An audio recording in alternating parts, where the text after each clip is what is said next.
Luigi Spina è un fotografo, ma soprattutto è un indagatore straordinario. Qui indaga nel rapporto tra la materia e la sua imperfezione, anche quando stiamo parlando di artisti che miravano la perfezione, proprio come Antonio Canova. Ebbene, Canova viene addirittura amplificato nella sua bellezza proprio attraverso l'indagine fotografica di Luigi Spina, che dimostra di essere sì un fotografo che è però tutt'uno con un intellettuale, un grande ricercatore, un uomo che riesce a cogliere relazioni e imperfezioni e metterle nel flusso generale di quello che è la bellezza.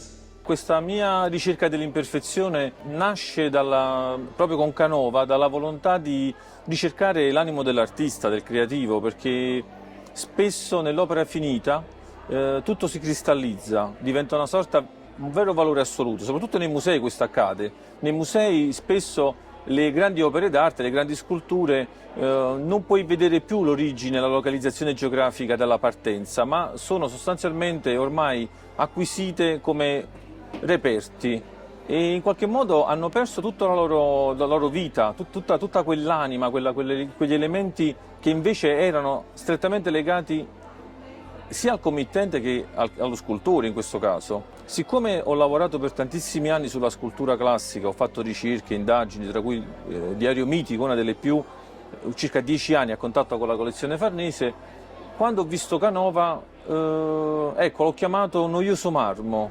Mi è venuta questa espressione, volevo cercare di Canova il suo genio creativo e una volta venendo in Gipsoteca l'ho trovato. Quindi l'hai trovato più nei gessi? Assolutamente. Che è ancora, diciamo, esatto, che è ancora imperfetto, ecco, perciò imperfezione, perché in realtà nel gesso tutte le imperfezioni, tutte le sue angosce, tutte le sue esaltazioni, sono ancora la gioia, il dolore, si vedono, sono presenti, perché in realtà non c'è il finito, c'è un'opera destinata a mutare, ancora una volta e diventare marmo.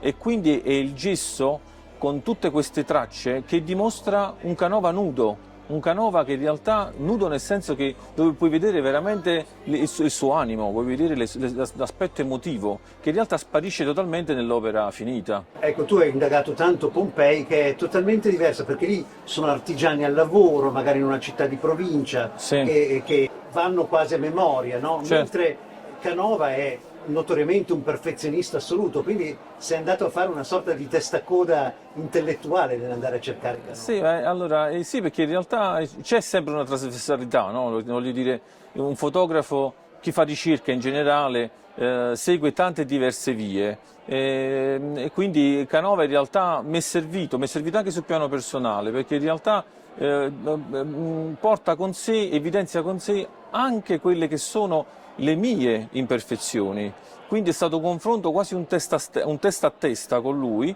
ma perché mi serviva a dimostrare quanto il gesso non è materia morta, ma è materia viva ed estremamente contemporanea. A Possagno non hai fatto un lavoro di natura morta, di still life, come si dice, ma sei stato impietoso con la luce, cioè è quella luce, l'hai flashato, non so se... Sì, ho utilizzato in realtà una tecnica con un solo flash studio, sostanzialmente con un bank, una sola luce, e ricavandone poi la mia volumetria attraverso uno schema di riflessi, questo è il ragionamento, però in realtà è sempre una sola luce. È quasi un lavoro di cronaca.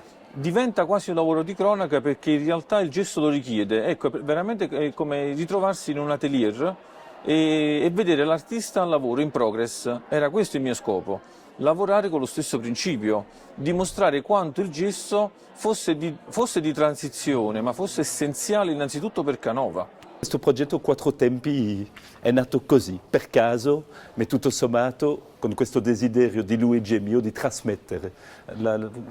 Forse tante persone non lo sanno, ma il mestiere dell'editore, l'editore d'arte, è una missione. È una missione di trasmettere, è la trasmissione. Nel mondo di oggi, come dico sempre, è una missione di trasmettere e nel nostro caso di trasmettere il bello tramite l'occhio di Luigi, l'occhio sensibile di Luigi. Tante persone anche non sanno più in questo momento che cos'è la fotografia, perché tutti quotidianamente facciamo migliaia di foto con il nostro cellulare. L'etimologia della fotografia è photos, graphein, disegnare con la luce. E penso che in questo possiamo chiamare Luigi Spina Maestro Spina.